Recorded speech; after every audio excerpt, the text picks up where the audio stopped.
बिस्मिल्लाहिर्रहमानिर्रहीम। अस्सलाम वालेकुम। आज की रेसिपी है एवेपोरेटेड मिल्क, जिसको डिहाइड्रेटेड मिल्क भी कहा जाता है। सिंपल और इजी रेसिपी है, जस्ट सिंगल इंग्रेडिएंट है। इसके लिए हमें सिर्फ दूध चाहिए।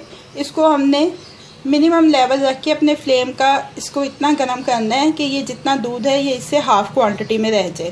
तो अब हम स्टार्ट करते हैं। बिल्कुल स्लो फ्लेम के ऊपर हम अपना पैन रखेंगे और उसमें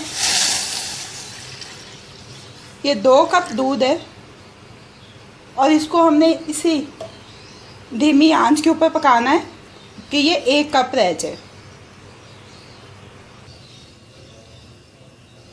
ये देखें दूध पकना शुरू हो गया। बस ऐसे ही इसको चाहे तो थोड़ा सा हिला लें, वरना हिलाने की भी ज़रूरत नहीं है।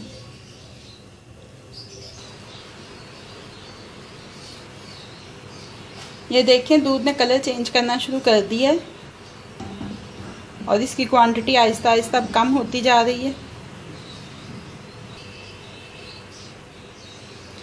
ये देखें दूध की क्वांटिटी जो है वो हाफ़ रह गई है।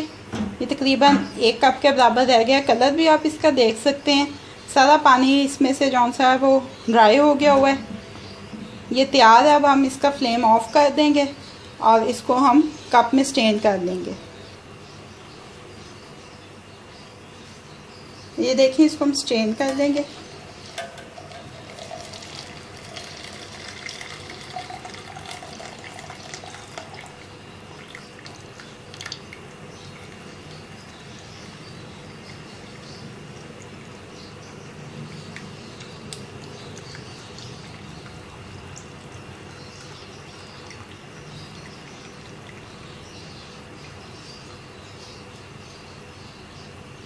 ये एवेपोरेटेड मिल्क जो है वो यूज़ के लिए रेडी है।